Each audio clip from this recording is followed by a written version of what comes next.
Our fourth and final market structure that we are going to cover is what we call an oligopoly.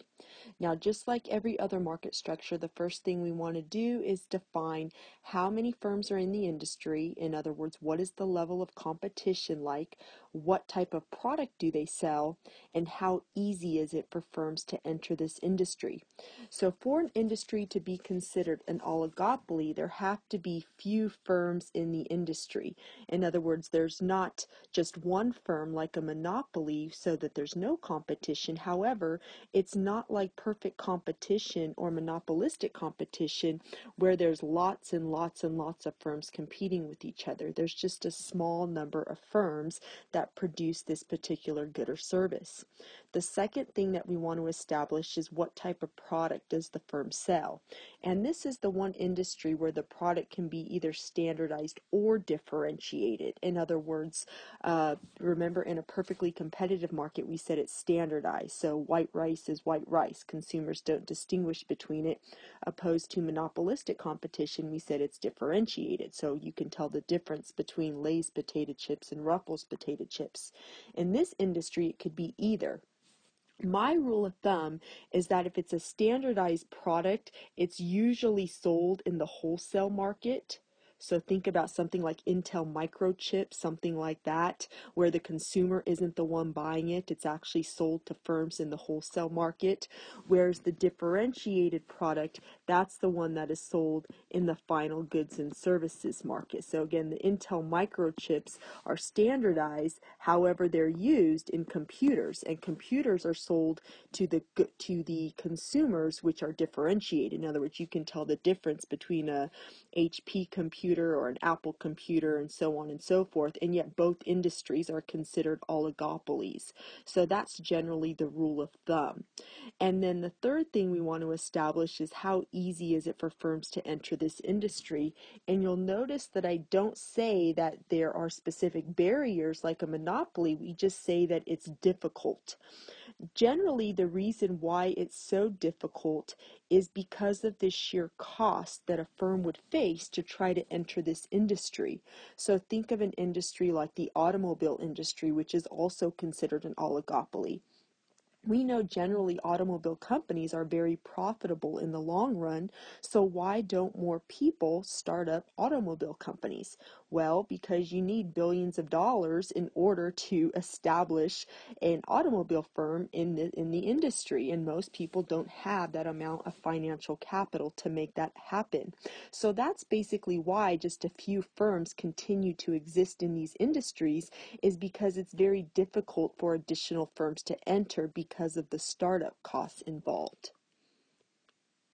Now here is just a short list of industries that are currently considered oligopolies. And again, you'll notice that these are industries that don't have a whole lot of firms in them, and it would be very difficult and expensive for additional firms to enter the industry. So we generally consider the steel industry to be an oligopoly, any electrical equipment industries, computer industry, automobile industry, pharmaceutical industry. Again, we could add to that list. We can say cell phone providers, cell phone producers, any industry. Think about that you go and you buy something and there's just a small number of choices to choose from, and you know that it's going to be very expensive for additional firms to try to break into the industry and sell the good. It's generally going to be considered an oligopoly. And unfortunately, more and more industries are starting to look like oligopolies, and we'll talk about why that's unfortunate in just a sec. You'll notice here that I say each firm in an oligopoly must closely watch the actions of other firms because the actions of one can greatly affect the other. We generally refer to this in this industry as interdependence. In other words, there's a tremendous amount of interdependence in this industry. Firms always have to be aware of what their competitors are doing because it can have a tremendous impact on their bottom line. So this is the one industry that we say is very interdependent. Another way to define that interdependent behavior of firms is what we call strategic.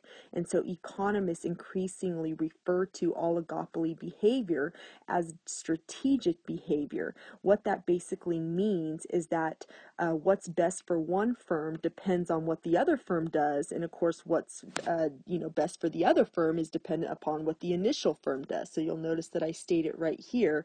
What is best for firm A depends on what firm B does, and what is best for firm B depends on what firm A does.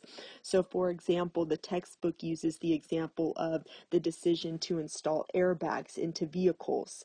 We know that prior to airbags being commonplace in automobiles, automobile companies thought long and hard about whether or not they should install these airbags into cars, basically because they're very expensive and it would cause the automobile company itself to have to raise the price of their vehicles in order to remain profitable after installing the airbags. So you can see how one auto company isn't going to start installing airbags in their car, which they know are going to cause them to have to raise the price of their car, without also considering whether they think their competitors are going to do it, while trying to determine whether consumer demand is going to be willing to purchase these more expensive cars with airbags. So again, there's very, very strategic behavior going on behind the scenes for firms that sell goods and services in these industries. One of the most common theories that is cited by economists when describing strategic behavior is what we call game theory. Game theory is still greatly researched. In fact, in recent years, the Nobel Prize has gone to economists who have established research in the field of game theory. And what game theory basically states is that there's a series of strategic moves and counter moves by firms in these industries that include both competition and cooperation.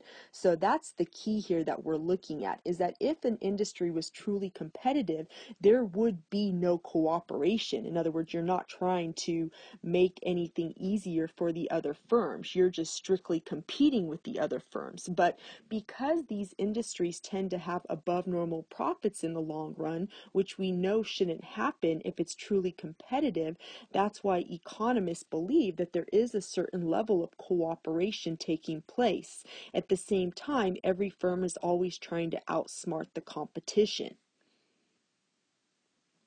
Now, firms in these industries, while they're engaging in this game theory, tend not to lower prices in order to compete with one another.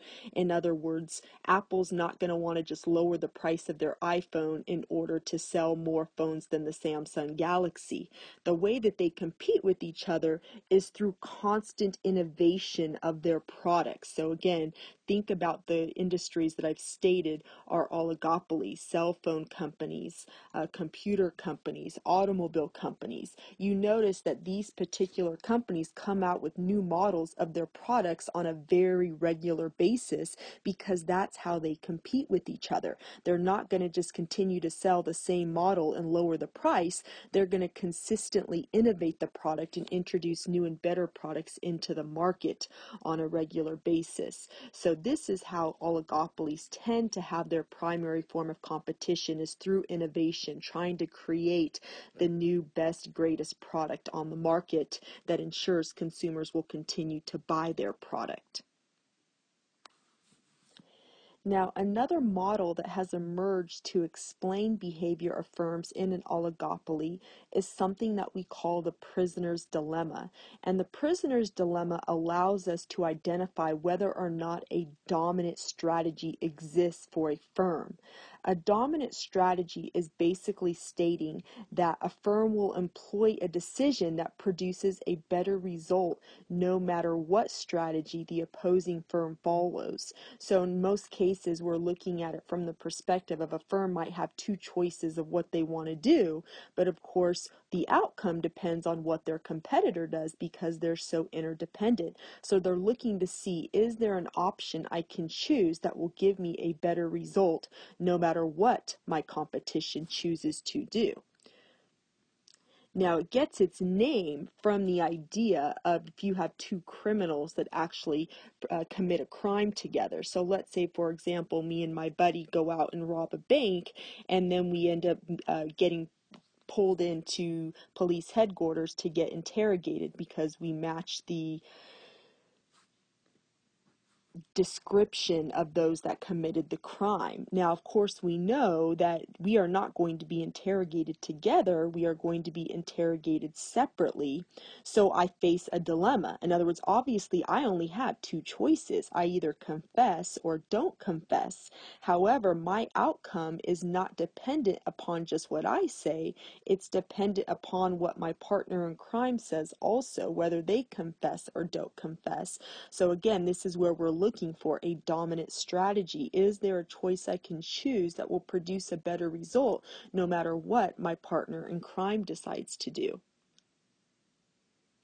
So here we have a matrix that illustrates a true prisoner's dilemma. In other words, again, going off the same example that I already stated, let's say that I committed the crime and I'm prisoner A. So me and prisoner B both went and robbed the bank, and then we're hauled into police headquarters, and we have to decide what we're going to do. Are we going to confess or not confess? But of course, I have no idea what my partner in crime is going to do because he's in another interrogation room.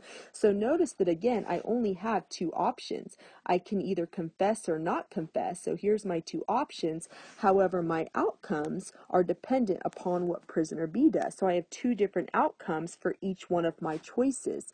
If I choose to confess, I'll end up getting 2 years if prisoner B also confesses, but I'll actually go free if he chooses not to confess. And of course, the idea here is that if I'm confessing and he's not, I'm the one taking the plea deal, and I'm going to rat him out in court, and then he's going to take the total fall for the crime. So again, when I choose to confess, I have two different outcomes. What happens to me actually depends on what prisoner B decides to do. And then the same thing if I choose not to confess. If I choose not to confess and prisoner B confesses, well, notice now I get 10 years. In other words, that's saying that prisoner B is the one that's going to cop the plea deal and rat me out, and now I'm the one going to take the total fall for the crime. Or if we choose both not to confess, we're both going to go free, or prisoner A is going to go free like we see here. So what I'm looking for again is a dominant strategy. Is there a choice either to confess or not confess that will give me a better outcome no matter what prisoner B does? So we clearly see that if I choose to confess, I'm either going to get 2 years or go free, whereas if I choose not to confess, I'm going to get 10 years or go free. So yes, I do have a dominant strategy. In other words, prisoner A would choose to confess because of the fact that I have a better outcome no matter what prisoner B does. In other words, 2 years is better than getting 10 years in jail, and then it's a wash between the going free. So that would be my dominant strategy. So ultimately, prisoner A would confess. Now you look at the same thing for prisoner B. In other words, he's going to have that same interdependence in his decision-making process. Should he confess or not confess?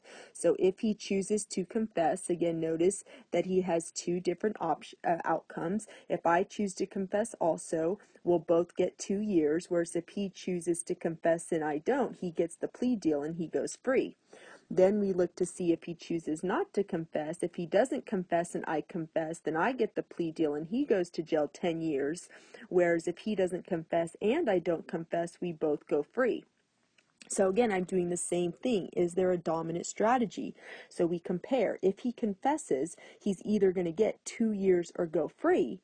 Whereas if he doesn't confess, he's either going to get 10 years or go free. Therefore, prisoner B also has a dominant strategy. He would choose to confess because it gives him a better outcome no matter what. So again, we can clearly see that the dominant strategy for both would be to confess. So we would ultimately end up right here in the matrix. In other words, both of us would end up getting 2 years because we both confess to the crime. What if we end up both not confessing and we both go free?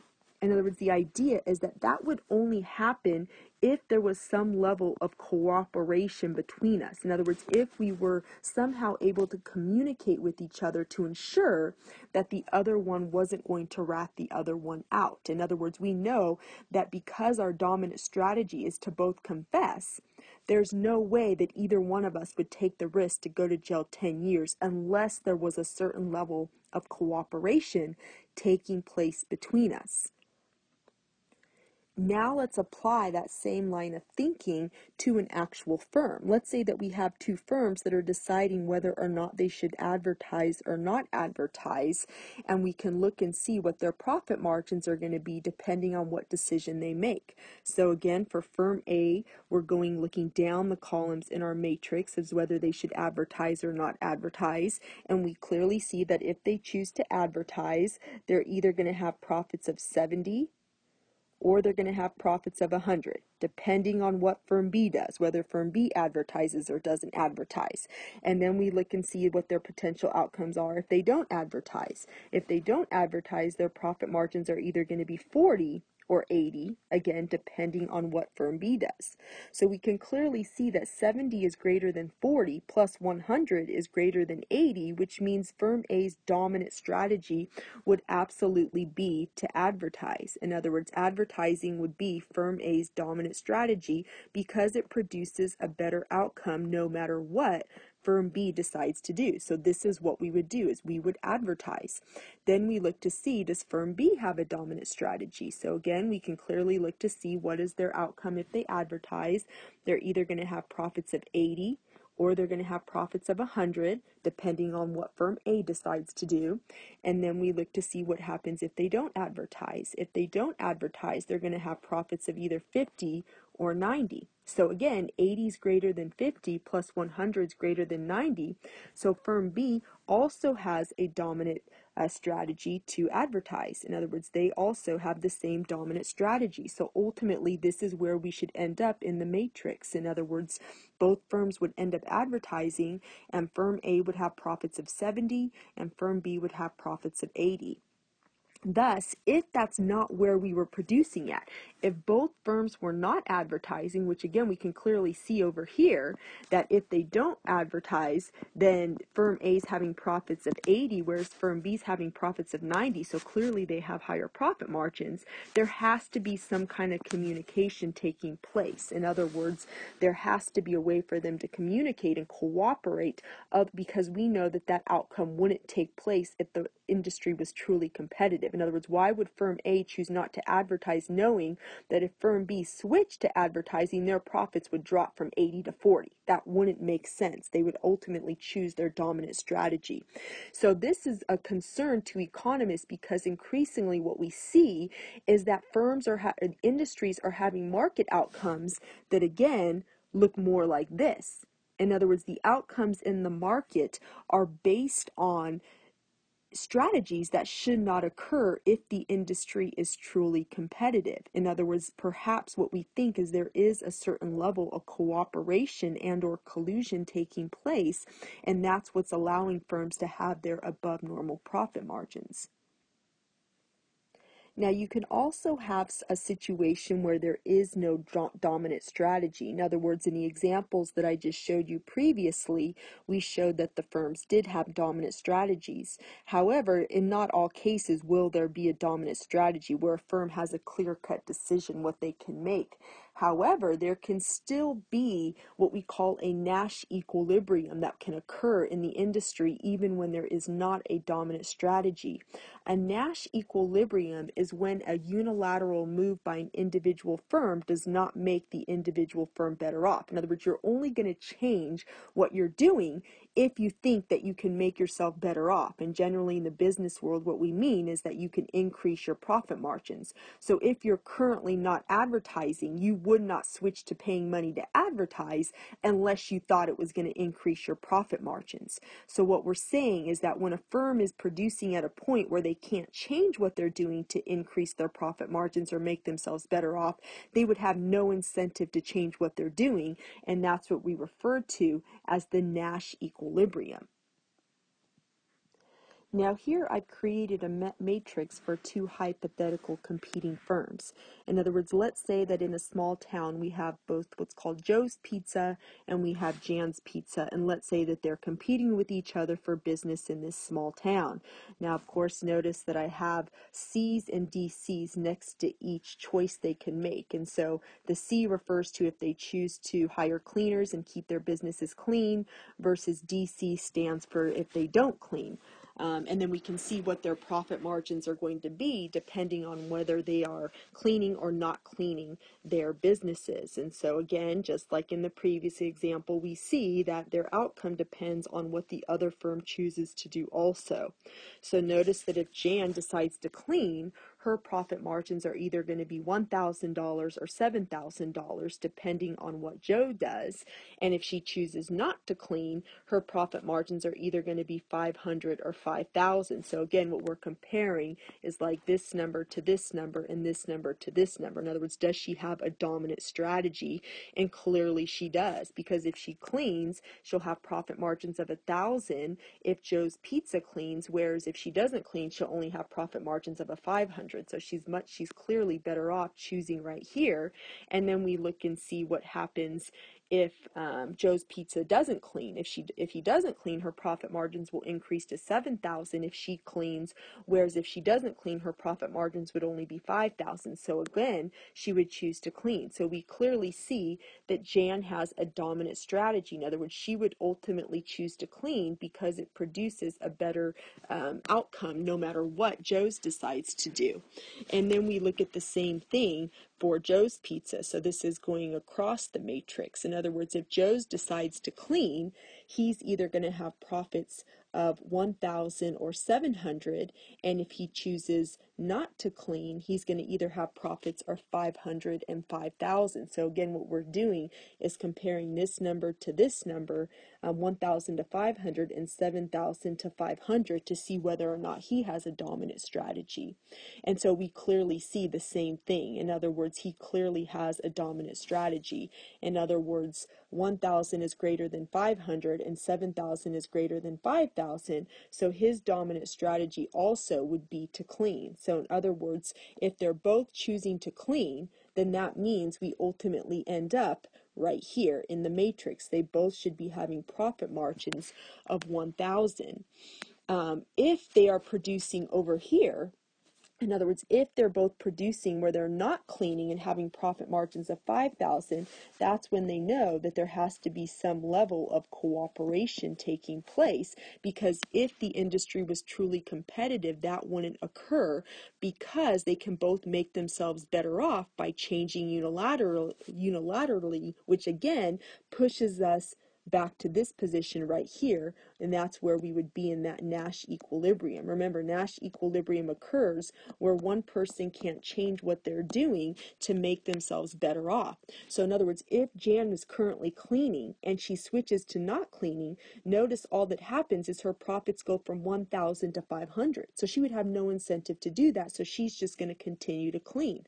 Same thing with Joe's Pizza. If he's currently cleaning and he switches to not cleaning, his profits go from 1,000 to 500, so they also drop. So he would have no incentive to change what he's doing. So again, the unique Nash equilibrium, where the industry would come to rest at that equilibrium, would be where they're both cleaning, because neither one can change what they're doing to make themselves better off.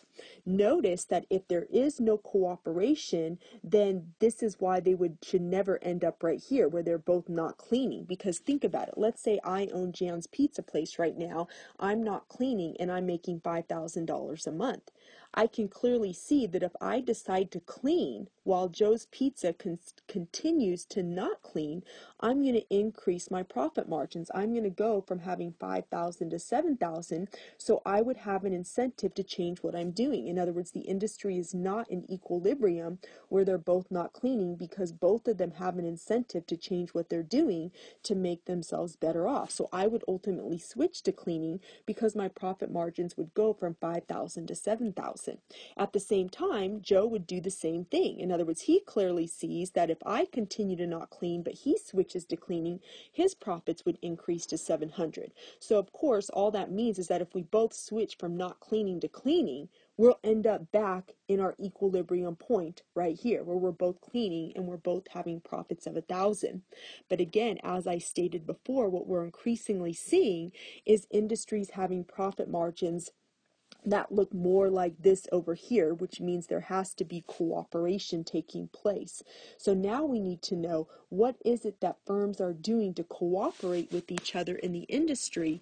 Because in the United States, formal collusion is illegal.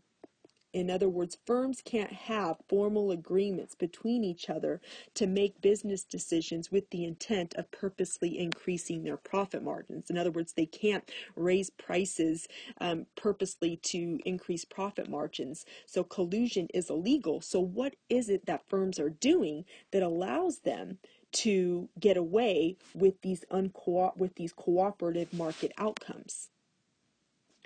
One theory that economists have come up with to explain how firms can cooperate with each other without actually formally colluding is what we call a price leadership oligopoly. So this is one way for businesses to communicate with each other, is just to allow one business to be the leader in changing its prices and advertising activities. And remember, this is easy for firms to do because in oligopolies, there's a small number of firms. So in other words, it's not like you have thousands of firms that have to, communicate. There's just a very small number of firms. So if you allow one firm to kind of be the leader and be the one to set the pricing, everybody else will just follow suit. So an example of this would be the U.S. steel industry, where back in the day when the United States still was a global producer of steel, you just had one company that basically set the price of steel at the price margin, at the price that would give them the profit margin they were looking for, and then every other firm in the industry that produces steel basically just follows the same pricing strategy. So every firm is going to be able to maintain their profits, because if all of the firms are just setting their prices equally, then no customer or consumer has an incentive to switch firms to buy their good from somebody else. So this is effective as long as everybody in the industry is following the pricing strategy of the price leader. Now, of course, if you live in a country where it's not illegal to collude, then the way that you can manipulate prices in an oligopoly to have higher profit margins is to just form a cartel. A cartel is simply going to be an organization of independent firms whose purpose is to control and limit production and maintain or increase prices and profits. So again, this can't happen in the United States because collusion is illegal. However, cartels are common in other parts of the world. In other words, one of the most common cartels that you can think of would be OPEC, the oil producing and exporting countries. And then, of course, generally there's a lot of drug cartels also globally that do this. Now, the only way that a cartel is going to be successful and stable is if there's few firms in the industry. In other words, there have to be a small enough number of firms that it's easy for them to communicate with each other to decrease supply and fix prices of goods. There have to be significant barriers to entry. So in other words, that's why OPEC is significant, because not anybody can just start pumping oil out of the ground and selling it. The products have to be identical. So in other words, consumers can't be able to go and buy a substitute product instead if the price goes up. So again, OPEC, you see why that's easy, because there is no substitute for, lots of products that are made from oil. There have to be few opportunities to keep action secret, and then there have to be no legal barriers to sharing the agreements. Now, most cartels don't last in the long run because most of them tend to cheat on their agreements. In other words, the individual incentives that a cartel creates makes firms want to cheat on the agreement. So in other words, think of something like OPEC. So in other words, here would be the market, supply and demand of oil. So this is the current price that we have. And of course, OPEC wants to have higher profit margins. So what everybody would do is purposely decrease the supply of oil that they produce, and that successfully drives up the price of the oil. while, decreasing the quantity that's being produced. Now remember, because oil is a standardized product, we can kind of use our model for perfect competition to see what's going to happen to an individual firm when this happens. In other words, if this is the initial point where they're producing at, and now this is the new price because of the raise in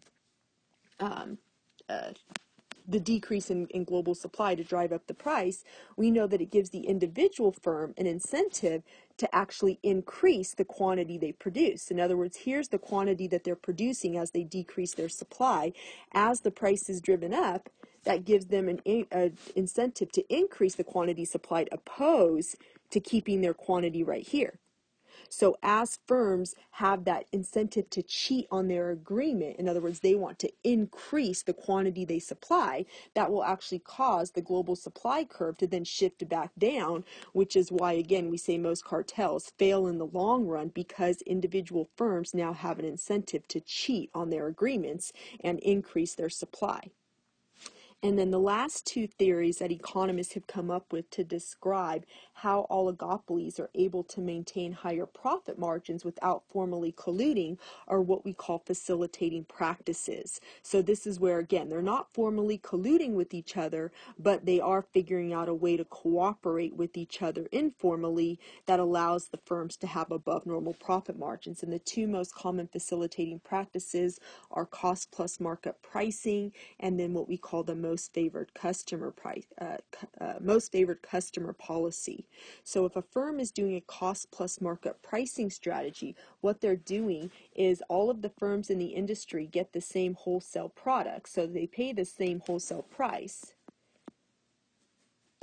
And then what they do is they just all mark up the price by same margin. In other words, the grocery store industry was notorious for this historically, where every grocery store chain basically gets the same wholesale product. So in other words, it doesn't matter if I go to Vaughn's or if I go to Albertsons, I can still find ragu spaghetti sauce, but they would all follow the same markup pricing strategy. So if the standard markup pricing strategy was 30%, then that would mean every single grocery store will just mark up their prices 30%. So then again, individual consumers don't have an incentive to purchase groceries from one grocery store to another because the prices are relatively the same. Now, of course, this is only going to work in the long run if every single firm that sells groceries is going to follow that same practice. So we know in recent years, as companies like Walmart have entered the grocery industry, this has had a very negative impact on traditional grocery stores, because again, we know Walmart does not follow a cost plus markup pricing strategy. They do lower their prices. Therefore, that makes it harder for the traditional grocery stores to be as profitable as they were before, because Walmart is not engaging in the facilitating practices. The second facilitating practice that we have is what's called most favored customer policy, and this is just where you basically give your customer the lowest price guarantee. So let's say, for example, that we're talking about like electronics. Notice that if you go to a store like Best Buy, generally what they're going to tell you is that if you find this price, cheaper anywhere else within the next 21 days, we'll match the price or what have you. So again, that ensures that they don't have to lower their price. They'll just tell their customers, give them a low price guarantee, and now customers don't have an incentive to shop around and try to find it at another store, because they are under the impression that their firm will just lower the price for them if another price is found to be cheaper. But again, if all of the firms are following this, then we know no firm actually has an incentive to lower their prices. Again, this is only going to work in the long run if all of the firms selling these goods are following this same facilitating practice. So if a firm enters the industry that does not follow this pricing strategy, then the firms that have traditionally done the most favored customer policy are going to suffer. And so we know a lot of traditional brick and mortar stores have suffered in recent years due to online retailers like Amazon that again do not follow this pricing strategy. So just to wrap up our lecture on oligopolies, let's quickly review. in an oligopoly, which one of these statements would be correct? A, each firm is completely independent. We know that's not true because we've already stated that they're very interdependent. In other words, they always are dependent upon what their competitors are going to do. B, there are so many firms that no single firm has any influence over market price. Again, we know that's not true. We know there's just a small number of firms in this industry. C, each firm's pricing and output decision depends on those of its rivals. That would be our correct statement. In other words, no firm is going to make a decision on what they're going to produce and what their output is going to be without first considering what their competitors are going to do. So recall that we called that strategic behavior. And so, of course, if we've established that C is the correct answer, then we know D is not correct. In other words, they do not always produce differentiated products. It can be standardized. And E, there are no barriers to entry. We know there is, and that's basically the economies of scale, the sheer cost of starting up a firm in this industry. And then our last review question, when oligopoly firms do collude, or again, they figure out a way to informally collude, why would they be doing this? Would it be A, to increase their size? No. In other words, they're not really concerned with the size of their firm. B, increase cost and raise barriers to entry? No, they are not concerned with raising their costs. C, avoid antitrust prohibitions? No. D, increase their profits? Absolutely. In other words, that's the sole reason why firms in this industry are going to collude or figure out a way to informally collude with each other, is because they want to increase their profit margins. So again, we also know that E has to be incorrect. In other words, they're not trying to become more efficient. All they're concerned with is making more money.